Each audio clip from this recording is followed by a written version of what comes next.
श्री गिरिराज धरण की जय। आचार्य चरण खूब सुंदर आज्ञा करे छे कि गुणगाने सुखावाप्तिर गोविंदस्य प्रजायते यथा तथा शोकादिनाम नैवात्मति कतोन्यतः। निरोध लक्षण ग्रंथ में कि जे आनंद गुणगान में आवे छे, प्रभुना આપણે ગુણાનુવાદ કરીએ, પ્રભુનો આપણે ગાન કરીએ, તે આનંદ કોઈ પ્રકારે જીવનમાં મળતો નથી.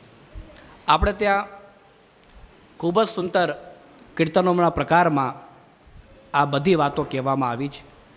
જ્યારે આપણે આ પાંચ તત્વની ચર્ચા કરીએ છીએ ત્યારે આ પાંચે ને પાંચ તત્વના ગુણાનુવાદ માટે આપણે ત્યાં ખૂબ જ સુંદર એક કીર્તનનો પ્રકાર પ્રાપ્ત થાય છે. શ્રીજી બાવાના સ્વરૂપના, અષ્ટનિધિના, ત્યાર પ્રકાર તે જ પ્રકારે શ્રી વલ્લભના, શ્રી યમુનાજીના, શ્રી ગિરિરાજજીના અને બ્રજભૂમિના. અને જ્યારે સેવાનો વિસ્તાર થયો ત્યારે ઠાકુરજીને જગાવવાથી લઈ અને પોળાવા સુધીની બધી જ સેવામાં કીર્તન અનિવાર્ય રૂપે રાખવામાં આવ્યા. ઠાકુરજી જાગે તે વખત કીર્તન, સન્મુખમાં એટલે પ્રત્યક્ષમાં અને પરોક્ષમાં અને ઓટમાં, ઓસરામાં, ત્યાર પછી મંગલા ખુલે સન્મુખના કીર્તન, મંગલ ભોગ આવે એના બધા કીર્તનો, ત્યાર પછી ઘણા બધા જે આપણે આ પીઠના જૂના પ્રકાર છે એ ઠાકુરજીની ઓટના, ઓસરાના કીર્તન હોય. ઠાકુરજી શૃંગાર ધરાવે એના કીર્તન, શૃંગારના દર્શનના, ગ્વાલના, ભોગ આવે ત્યારના, આચમન, બીડીના, રાજભોગ આરતીના, ભોગ સંધ્યા આરતીના, આવો ઘણો બધો વિસ્તાર કીર્તનમાં કહેવામાં આવે. અને આપણા કીર્તનમાં પણ ભગવદીઓએ આનું મહત્ત્વ વર્ણન કર્યું છે. એ ખૂબ જ સુંદર કીર્તન રાગ મલ્હારમાં આવે. જો સુખ હોત ગોપાલ હી ગાય, सो न होत जप तप व्रत संयम कोटिक तीरथ ना है. जो सुख होत गोपाल ही गाए, सो न होत जप तप व्रत संयम कोटिक तीरथ नहाए. गद गद गिरा लोचन जलधारा, प्रेम पुलक तनु छाए. जो सोख होत गोपाल आए. तीन लोक सुख त्रणवत लेखत, नंद नंदन उरलाए. जो सोख होत गोपाल गाए. दिए न लेत चार पदार्थ, श्री हरि चरण रुझाए.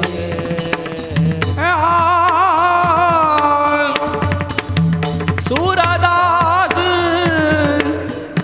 गोविंद भजन बिन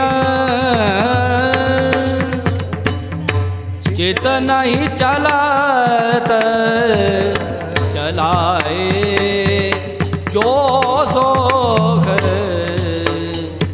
होत गोपाल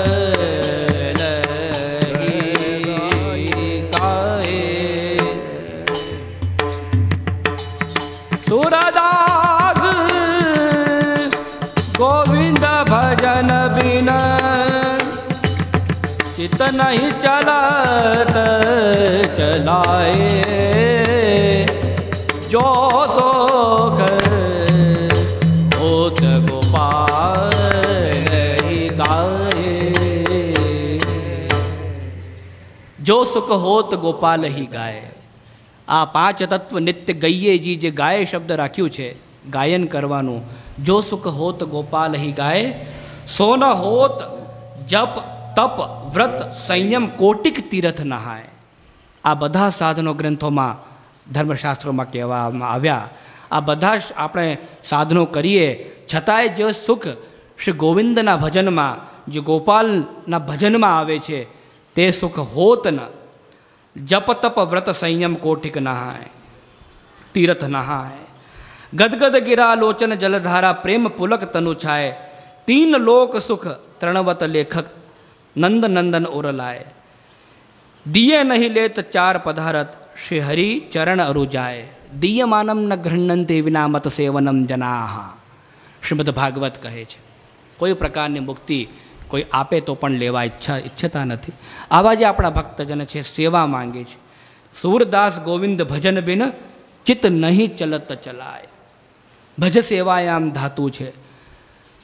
સર્વદા સર્વભાવેન ભજનીયો વ્રજાધિપ.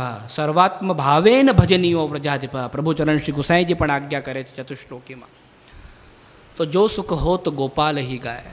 આ જે પાંચ તત્વો કહેવામાં આવ્યા એ પાંચ તત્વો નિત્ય ગઈએજી.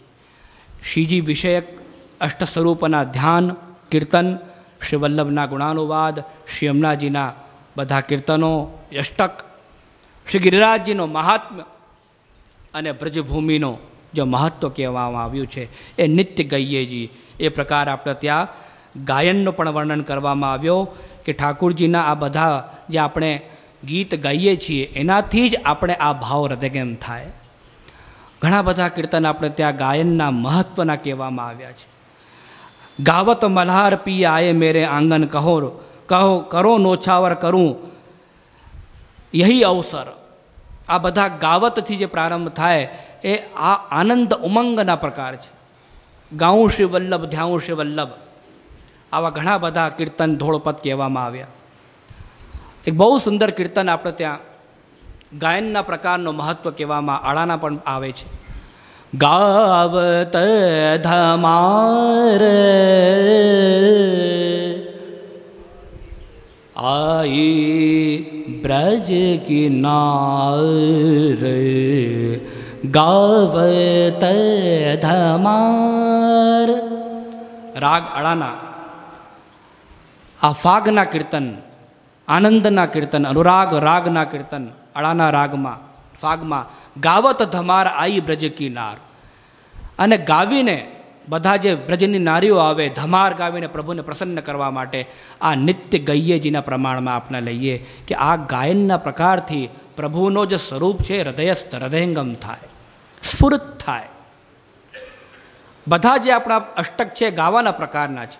યમનાષ્ટક ગાવાનું પ્રકાર, ગિરિરાજધારાષ્ટક ગાવાનું પ્રકાર, ગોપીજન વલ્લભાષ્ટક ગાવાનું પ્રકાર, મંગલમ મંગલમ બ્રજભુવી મંગલમ બધા સંસ્કૃતના કીર્તન ગાવાના પ્રકાર, અષ્ટપદી ગાવાના પ્રકાર. આ ગાવાનું મહત્ત્વ આપણે ત્યાં કહેવામાં આવ્યું છે. આ આપણે ત્યાં આ ગ્રંથના મંગલાચરણ રૂપે આ મહાત્મ્ય વર્ણિત કરવામાં શરીરાચરણ માંગે છે, આજ્ઞા કરે છે કે પુષ્ટિ માર્ગના પાંચ તત્વ નિત્ય ગઈએજી. અને આ ગાવાથી થાય શું? આપણે તો બધા લૌકિક પામર જીવો, કોઈ પણ પ્રયત્ન પ્રયાસ કરો, સાધન કરો તો પહેલાં આપણે વિચારીએ કે ફલ શું. જેમ આપણે બિઝનેસ કરીએ, ઇન્વેસ્ટમેન્ટ કરીએ કે 1 લાખ 1 કરોડ આપણે આ એમાં વિનિયોગ ઇન્વેસ્ટ કરીશું તો એનાથી પછી રિટર્ન જે આવે એ કેટલો? તો ફલશ્રુતિ. તો જન્મ જન્મના પાપ સર્વે જાય. આજે હું ધારું છું કે આટલો સુધી વ્યાખ્યા થઈ શકશે. જન્મ જન્મના પાપ સર્વે જાય. હવે જે જન્મ જન્મના પાપ સર્વે જાય એનો નાશ થાય. અને ભગવદ્ ગુણાનુવાદમાં એક મહત્ત્વ છે, ભગવદ્ ભજનમાં એક મહત્ત્વ છે કે બધા જે પાપ રાશિ છે એનો નાશ કરી દે છે. પ્રમાણ રૂપમાં બહુ સુંદર કહેવામાં આવ્યો છે કે જન્માંતર સહસ્ત્રેષુ તપો જ્ઞાન સમાધિ નરાણામ ક્ષીણ પાપાનામ કૃષ્ણે ભક્તિ જાયતે. જન્મ જન્મના પાપ, આ બધા જે આપણે સાધન કહેવામાં આવે છે પાપના નાશ માટે કહેવામાં આવે છે. અને પાપ નાશ એ માત્ર પુષ્ટિ માર્ગ નથી કહેતો. પુણ્યની પ્રાપ્તિ એ પણ આપણે ત્યાં માત્ર ફલ નથી. ભગવદ સેવા, આ 5 તત્વોનું જ્ઞાન થાય, ભગવત સેવા મળે, એ જ આપણે દાસત્વ ધર્મનું મહત્વ છે. સેવકાનામ યથાલોકે વ્યવહાર પ્રસિદ્ધતિ સિદ્ધાંત રહસ્ય. તો સેવા હિ સેવક ધર્મ, સિદ્ધાંત મુક્તાવલીની શ્રી ગોસાઈજીની ટીકા. જે આપણે સેવક છીએ એ સેવા એનું મહત્વ. આપણે સેવા આપણે કરીએ એ જ આપણું દાસત્વ ધર્મ છે. સેવા મળે પ્રથમ અવસ્થામાં સાધનાત્મિકા હોય અને કૃપાના માધ્યમથી એ સેવા ફલાત્મિકા રૂપ સિદ્ધ થાય છે. તો ભગવદ નામનું કેટલું મહત્વ છે. શ્રીમદ ભાગવતમાં આવે છે કે પુત્રનું નામ રાખ્યું નારાયણ, એટલે પછી પોકારે નારાયણ નારાયણ. કયા પ્રસંગમાં છે? અજામિલમાં. નારાયણ નારાયણ નારાયણ નારાયણ નારાયણ નારાયણ કહેવાથી એને મોક્ષ મળ્યો, ભગવત પ્રાપ્તિ થઈ. એ ભગવત નામનું મહત્વ કહેવામાં આવે છે. અષ્ટાક્ષર મંત્ર એટલે શ્રી મહાપ્રભુજી આજ્ઞા કરે છે કે શ્રી કૃષ્ણ શરણમાં બોલવાનો પ્રયત્ન આપણે કરવાનો. બધા જે જૂના જાણકાર વૈષ્ણવ છે, બેસે ઊભા થાય, બેસે શિવલ્લભ શિવલ્લભ શિવલ્લભ શિવલ્લભ આમ બોલે. શિવનાજીનું સ્મરણ કરે, પ્રભુનું સ્મરણ કરે, એટલે નામનું સ્મરણનું મહત્વ કહેવામાં આવ્યો છે. ભગવત પ્રાપ્તિ આપણે ત્યાં ઘણા બધા દુષ્ટોને આ સજ્જનોના સંપર્કથી, જેમ ધુંધુકારી આદિ છે કે અજામિલ આદિ છે, એનું વર્ણન શ્રીમદ ભાગવતમાં કરવામાં આવ્યું. એ નામનું મહત્વ કહેવામાં આવ્યું છે. આપણે એવો પ્રસંગ વિચારીએ તો ગર્ભમાં પણ નામ આપણે કયાધુના પ્રસંગમાં આવે છે કે નારદજી દ્વારા ભગવત નામની પ્રાપ્તિથી જે પુત્ર ઉત્પન્ન થયો, કેવો થયો? અસુરકુલમાં થયો, પણ ભગવદી થયો. કોણ? પ્રહલાદ. નારદજીનો સંગ મળ્યો, સજ્જનનો સંગ મળ્યો, ભક્તનો સંગ મળ્યો, ભગવત નામનો શ્રવણ ગર્ભમાં થયો. આવા ગર્ભમાં ઘણા બધા પ્રસંગો આપણે મળે છે, પણ આપણે આ કયાધુના પ્રસંગમાં, એટલે અસુરકુલમાં જન્મ છે, પણ ભક્ત છે, પરમ ભક્ત છે પ્રહલાદ. અને આપણે રામની જે કથા કઈ વાત વિચાર કરીએ છીએ ત્યારે નામનું મહત્વ આવે કે હું રામ નામ બોલી શકતો નથી, તો શું બોલો? મરા મરા મરા મરા મરા મરા મરા મરા મરા મરા મરા મરા, પછી રામ રામ થઈ ગયો ને એ ભક્ત કહેવાયા. કોણ? વાલ્મીકી. જે ડાકુઓ, એવા દુર્જનો, આવા પણ ભક્ત થઈ શકે, એ ભગવદ નામનું મહત્વ. એટલે જન્મ જન્મના પાપ સર્વે જાયજી. તો પ્રભુ નામનો, નામ સ્મરણનો પણ મહત્વ છે, એને જપનો પણ મહત્વ છે નામનો. એટલે આચાર્યચરણના નામ જ્યારે પ્રભુચરણ શ્રી ગુસાઈજી વર્ણિત કરે છે ત્યારે સર્વોત્તમનો નામ એટલે પાઠ કરો અને સર્વોત્તમનો જપ કરો. એ બંને પ્રકાર આખરીના એના શ્લોકમાં કહેવામાં આવ્યા છે. એટલે આનંદ પરમાનંદ શ્રી કૃષ્ણાષ્ટમ કૃપાનિધિ આવી રીતે પણ કરાય. આનંદાય નમઃ આનંદાય નમઃ આનંદાય નમઃ પરમાનંદાય નમઃ પરમાનંદાય નમઃ, આ પ્રકાર જપનો પ્રકાર પણ કહેવામાં આવ્યો છે. અને શાસ્ત્ર કહે છે કે જકારો જન્મ વિચ્છેદ પ્રકાર પાપનાશક, તસ્માત જપ ઇતિ પ્રોક્તો જન્મ પાપ વિનાશક. આ જપ શું છે? જે જ છે જન્મ ચક્રનો આ વિચ્છેદ કરે છે. જકારો જન્મ વિચ્છેદ અને પ્રકાર પાપનાશક જપ કહેવામાં આવ્યો. અષ્ટાક્ષર મંત્રનો જાપ કરો, પંચાક્ષર મંત્રનો જાપ કરો. વાર્તા પ્રસંગમાં સ્પષ્ટ આવે છે, શ્રી ગોસાઈજીએ આજ્ઞા કરી કે તમે અહીં દંડવતી શિલા ઉપર બેસી ને 6 માસ સુધી પંચાક્ષરનો જાપ કરો. કોઈને અષ્ટાક્ષરનો જાપની સિદ્ધિ થઈ, જેમ ચાચા હરિવંશજી આદિ બધા ઘણા બધા વૈષ્ણવ છે. તો જે જ છે જન્મ વિચ્છેદ, જે જન્મચક્ર ચાલે છે એનો વિચ્છેદ, અને પ છે પાપ નાશ કરતા વિધિયજ્ઞથી આ જપયજ્ઞ, જે વિધિયજ્ઞથી આ જપયજ્ઞ ઉત્તમ એ પ્રકાર બતાવવામાં આવ્યો છે. અને શ્રીમદ ભગવદ્ ગીતામાં શ્રી કૃષ્ણ પણ બહુ સુંદર આજ્ઞા કરે છે કે જપયજ્ઞોસ્મી. આપણે સાધન દીપિકાના પ્રકારમાં પણ કહેવામાં આવ્યો છે, કેમ કે આજે પ્રભુચરણ શ્રી ગોપીનાથજીનો ઉત્સવ છે અને સાધન દીપિકાના પ્રકારમાં પણ ખૂબ સુંદર મંગલાચરણના માધ્યમ શ્રી આચાર્યચરણનું વર્ણન, સાધન દીપિકાના બધા પ્રકારમાં વૈષ્ણવી કર્તવ્ય ભગવત સેવાનું મહાત્મ્ય, એનું સ્વરૂપ ખૂબ જ ઊંડાણમાં પ્રમાણ રૂપે કહેવામાં આવ્યો છે. તે પ્રકારે આપણે ત્યાં જન્મ જન્મના પાપ સર્વે જાયજી. હવે જે આપણે કીર્તન કરીએ છીએ એ કેમ આવશ્યક છે અને એક આ જે સાધન કહેવામાં આવ્યું છે એનું શું મહત્ત્વ, એના ઉપર પણ આપણે ચર્ચા કરી. આપણે ત્યાં શ્રીમદ ભાગવત એ પ્રમાણ રૂપમાં કહેવામાં આવી છે. શ્રીમદ ભાગવતજી આજ્ઞા કરે છે કે કલેર દોષ નિધે રાજન અસ્તિ એકો મહાન ગુણ. કલેર દોષ નિધે રાજન અસ્તિ એકો મહાન ગુણ કીર્તનાત એવ કૃષ્ણસ્ય મુક્ત બંધા પરમ વ્રજેત. જે કીર્તનનું મહત્ત્વ, કેમ કે કીર્તન છે વિશે ગાયનનું છે. કીર્તન માત્ર આપણે બોલી લઈએ આવું નથી, આ ગાયનનું પ્રકાર છે. કીર્તનાત એવ કૃષ્ણસ્ય. આ જે કલિકાલ છે એ દોષ નિધિ છે. કોઈ પણ સાધન દેશ કાલ કર્મ કરતા મંત્ર કર્મને આ બધી સિદ્ધિથી ષટ જે સાધન કહેવામાં આવે છે અશુદ્ધ છે, તો સિદ્ધ થાય ન થાય, પણ ભગવદ નામ ભગવદ્ ગુણાનુવાદ તો કૃપા એનાથી પ્રાપ્ત થવાની જ છે. ભાગવત એમાં પ્રમાણ છે. કલેર દોષ નિધે રાજન, દ્વાદશ સ્કંદનો ખૂબ સુંદર શ્લોક છે. એકો અસ્તિ મહાન ગુણ કીર્તનાદ એવ કૃષ્ણસ્ય. જે ભગવદ્ ગુણાનુવાદ આપણે ગાયન કરીએ છીએ, કીર્તન કરીએ છીએ કૃષ્ણસ્ય મુક્ત બંધ પરમ વ્રજેત. આ બધા જ આપણા બંધન છે એનાથી આપણે મુક્ત થઈ જઈએ છીએ. તે પ્રકારે આપણા ત્યાં આ બધા પ્રકાર મહાત્મ્ય રૂપમાં પુષ્ટિ માર્ગના 5 તત્વ નિત્ય ગૈયેજીના પ્રકારે કહેવામાં આવ્યા છે. એ પ્રકારે આપણે એનું મહાત્મ્ય સમજવું જોઈએ. ત્યાર પ્રકારે શ્રીનાથજીનું વર્ણન જ્યારે આપણે કાલે કરીશું, પણ એની પૂર્વ ભૂમિકા પ્રમાણે, કેમ કે સમય આજે બહુ વધારે થઈ ગયું છે, એ પૂર્વ ભૂમિકા પ્રકારે આપણે પુષ્ટિ માર્ગ અને કૃપા માર્ગના સ્વરૂપના વિષયમાં ચર્ચા કરીએ તો આપણે સૌથી પહેલાં વેદાહ શ્રી કૃષ્ણ વાક્યાની વેદ છે એ પ્રમાણ છે. તો વેદના પ્રકારમાં કહેવામાં આવ્યું કે નાયમાત્મા પ્રવચન લભ્યો ન મેધયા ન બહુના શ્રુતેન યમે વૈશ્વરણુતે તેન લભ્ય તસ્ય શાસ્મા વિવૃણુતે તનુસ્વામ. નાયમાત્મા પ્રવચન લભ્યો, જે તત્વનું આપણે પ્રવચન વિવેચન કરવા અહીંયા બધા ભેગા થયા છીએ, વિવેચન કરીએ છીએ, શ્રવણ કરીએ છીએ, તત્વ કેવો? નાયમાત્મા પ્રવચન લભ્યો ન મેધયા. ખૂબ સુંદર બુદ્ધિ હોય તો પણ એ તત્વનો આપણે વિચાર કરી શકતા નથી. ખૂબ પ્રવચન આપણે સાંભળ્યા હોય તો પણ આપણે એ તત્વને જાણી શકતા નથી. નાયમાત્મા પ્રવચન લભ્યો ન મેધયા ન બહુના શ્રુતેન. ખૂબ સાંભળ્યો હોય, યમે વૈશ્વરણું તેને લભ્યા.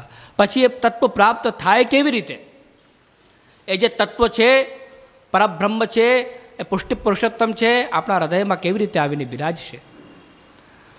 તો યમે વૈશ્વરણું તેને લભ્ય. જ્યારે એ પોતે કૃપા કરે ત્યારે જીવને પ્રાપ્ત થાય. એ ખૂબ સુંદર પ્રકાર પ્રમાણ રૂપમાં આપણે ત્યાં ઉપનિષદમાં કહેવામાં આવ્યો. અને નાયમાત્મા બલહીને ન લભ્યો. વેદની શ્રુતિઓ કેવું છે કે આ બલ જે છે ભક્તિ છે. ભક્તિ એટલે ભક્તને પ્રાપ્ત થાય, ભક્તના વશમાં હોય. જે ભક્ત કરે એનાથી, એમના પ્રેમ લક્ષણા ભક્તિથી એ પ્રભુ વશ થાય છે. શામ લગ્યો સંગ ડોલે રીમાય, જીત દેખો તે તાળો આવે. કેમ કે પુષ્ટિ માર્ગી જે આપણા જે પ્રભુ છે એ ગિરધર સભી અંગ કો બાકો, એ પ્રકાર આપણે ત્યાં કહેવામાં આવ્યો છે. અને બીજો જે તત્વ આપણે વિચાર કરીએ છીએ એનું પણ આપણે વિચાર કરીએ કે જ્યારે વેદની શ્રુતિના પ્રમાણથી વિચારીએ તો વેદમાં 2 પ્રકારના બ્રહ્મ કહેવામાં આવ્યા. એક નિરાકાર પ્રમાણક શ્રુતિ, એક સાકાર પ્રમાણક શ્રુતિ. અને આપણે એના પ્રમાણ રૂપમાં આચાર્યચરણ પ્રભુચરણ શ્રી ગુસાઈજી આજ્ઞા કરે છે, સાકાર બ્રહ્મવાદી કે સ્થાપકો વેદ પારગ. શ્રી આચાર્યચરણ કહેવા છે કે સાકાર બ્રહ્મની સ્થાપના કરી છે. જે બ્રહ્મ કેવો છે? સાકાર છે. સાકાર બ્રહ્મની આપણે ત્યાં સેવા છે, સાકાર બ્રહ્મ આપણે ત્યાં માત્ર માન્ય છે. તો આ બ્રહ્મ કેવો? તો કહે છે કે આનંદ માત્ર કરપાદ મુખો ધરાદી, જેના બધા સ્વરૂપ આનંદ રૂપ છે, આનંદ છે. જે નિરાકાર શ્રુતિ છે કહે છે કે એનો કોઈ હસ્ત નથી, હાથ નથી, પાંવ નથી, એ સાંભળતો નથી, જોતો નથી, કંઈ કરી શકતો નથી, આવો બ્રહ્મ પુષ્ટિમાર્ગમાં નથી. આપણે ત્યાં તો પ્રાકૃત ધર્માનાશય અપ્રાકૃત નિખિલ ધર્મ રૂપમિતિ નિગમ પ્રતિપાદમ યત શુદ્ધમ સાકૃતિ સ્તોમી. જે સાકાર છે આપણે એમને નમન કરીએ છીએ. યત શુદ્ધમ, જે શુદ્ધ છે, નિગમ પ્રતિપાદ્ય છે. પ્રાકૃત ધર્મ જરાય જ નથી, અપ્રાકૃત નિખિલ ધર્મ. બધા જે નિખિલ ધર્મ, બધા ધર્મો છે અપ્રાકૃત. એટલે આનંદ માત્ર, આનંદ જ આનંદ હોય. કર, પાદ, મુખોદરાદિ પ્રભુના આનંદ રૂપ છે. ત્યાર પછી આપણે જ્યારે 33 ઉપનિષદનો વાક્ય લઈએ કે રસો વૈ સહ રસમ એવા લબ્ધ્વા આનંદી ભવત. એ બ્રહ્મ જે તત્વ છે એ કેવો? રસ સ્વરૂપ છે. રસ હિ રસ, આનંદ સ્વરૂપ છે, જેમાં આનંદ જ આનંદ હોય, પરમાનંદ સ્વરૂપ છે. શ્રીમદ ભગવદ્ ગીતા પણ કહે છે કે સર્વતઃ પાણિપાદમ તત્ સર્વતો અક્ષિશિરો મુખમ સર્વતઃ શ્રુતિમલ્લોકે સર્વમ આવૃત્ય તિષ્ઠતિ. બધી જ જગ્યા જેના મુખારવિંદ છે, પાણીપાદમ બધી જ જગ્યા તેના શ્રીહસ્ત છે, આવા બધી જ જગ્યાએ તેના શિરોમુખ છે, સર્વત બધું જ એ જે સાંભળે છે, સર્વમ આવૃત તિષ્ઠથી, આવો જે આપણે ત્યાં બ્રહ્મ કહેવામાં આવ્યો છે. બ્રહ્મસૂત્ર કહે છે કે પ્રકૃતિ તાવત્વમ હિ પ્રતિષેધતી તતો બ્રવીતિ ચ ભૂયઃ. પ્રાકૃત આકાર આ જે શ્રુતિ નિષેધ કરે છે, આનંદ આકારનો નિષેધ નથી કરતી. નિરાકાર શ્રુતિના આગળ સાકારના શ્રુતિનો નિરૂપણ કહેવામાં આવ્યો છે. શ્રુતિ ગીતામાં શ્રી આચાર્યચરણ આજ્ઞા કરે કે સુખ સેવા પરો યસ્તુ સદાનંદમ હરિમ ભજે. જે સદાનંદ છે હરિમ, એની સેવા આપણે ત્યાં કહેવામાં આવી. અન્યથા સુખ સંપ્રેપ્સુ સર્વથા દુઃખમ આપનુયાત. એ પ્રકારે આપણે ત્યાં સુખથી સેવા એ કોની થાય? સદાનંદ, જે આનંદ સ્વરૂપ જે બ્રહ્મ છે, હરિ છે એની. અને એનો વર્ણન કરે છે કે કેવો છે કે કૃષ્ણાનંદ પરાનંદો. જે કૃષ્ણ છે પરાનંદ સ્વરૂપ છે. ન અન્ય આનંદસ તથા વિદઃ. કોઈ પણ બીજો આનંદ એવા કૃષ્ણ આનંદનો જેવો આનંદ નથી. વેદાપી ન તશક્તા પ્રતિપાદયિતુમ સ્વતઃ. જે કૃષ્ણાનંદ છે ઉત્તમ આનંદ છે, પરમ આનંદ છે. એનાથી ઉપર કોઈ એનો સ્વરૂપાનંદ છે જ નથી. સ્વરૂપનો આનંદ છે, નામનો એનો આનંદ છે, ગુણનો આનંદ છે, લીલાનો આનંદ છે, ધામનો આનંદ છે, એના ભક્તનો આનંદ છે. અન્ય આનંદ એ બીજા જે આનંદ છે કહેવામાં આવ્યા છે, જે બ્રહ્માનંદ છે, એ ગણિત એટલે ગણવામાં આવ્યા છે. આટલા આનંદ મનુષ્યના, પછી આટલા પછી એ સતચિત્ત આનંદકમ બૃહત સિદ્ધાંત મુક્તાવલી. બ્રહ્માનંદ એ ગણતરીમાં આવે. અક્ષર આનંદ. તો કૃષ્ણાનંદ પ્રતિપાદન, આ જે કૃષ્ણનો જે આનંદ છે એનું પ્રતિપાદનમાં વેદ પણ સમર્થ નથી. એટલે વેદ કહે છે ન ઇતિ ન ઇતિ ન ઇતિ ન ઇતિ નેતિ નેતિ નેતિ નેતિ ગાવે. કીર્તનોમાં પણ આવે છે. તો આ જે સ્વરૂપ છે આપણે ત્યાં જે કહેવામાં આવ્યા છે, પંચતત્વ નિત્ય ગૈયેજી જે સ્વરૂપ છે એ સ્વરૂપ છે રસો વૈસહ, રસરૂપ છે. એના ભાવપદનો આપણે આજે ગાન કરીશું. ખૂબ સુંદર કીર્તનમાં પણ કહેવામાં આવ્યું છે રસ સ્વરૂપ. રાગ વૃંદાવની સારંગ, તાલ જપતાલ. રસિકા મિલે રસ ઉપજત હૈ પ્યારી.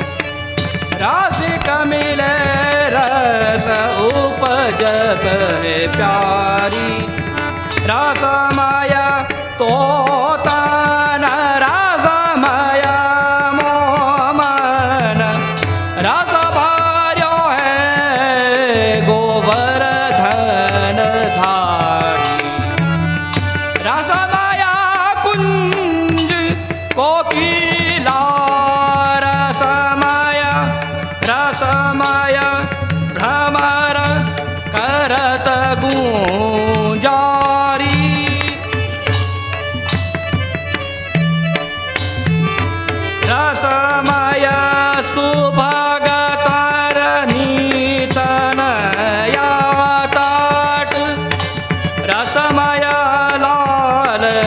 करत मनुहारी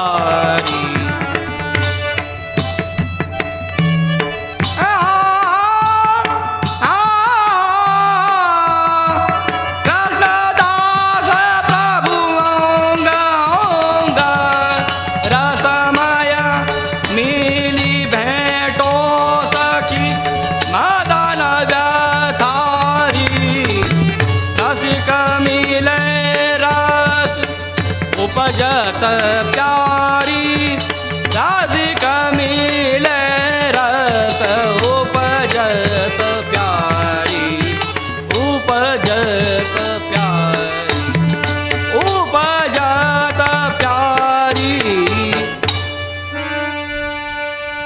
શ્રી ગિરિરાજ ધરણ કી જય. આ પ્રકારે આપણે ત્યાં ખૂબ જ સુંદર રીતના રસ પુંજ પુરુષોત્તમ પ્રમાણ્યા વલ્લભાખ્યાનમાં પણ કહેવામાં આવ્યો છે. રસરૂપ બધા આપણે ઠાકુરજી છે, રસરૂપ એમની બધી લીલાઓ છે. શ્રી વિઠ્ઠલેશ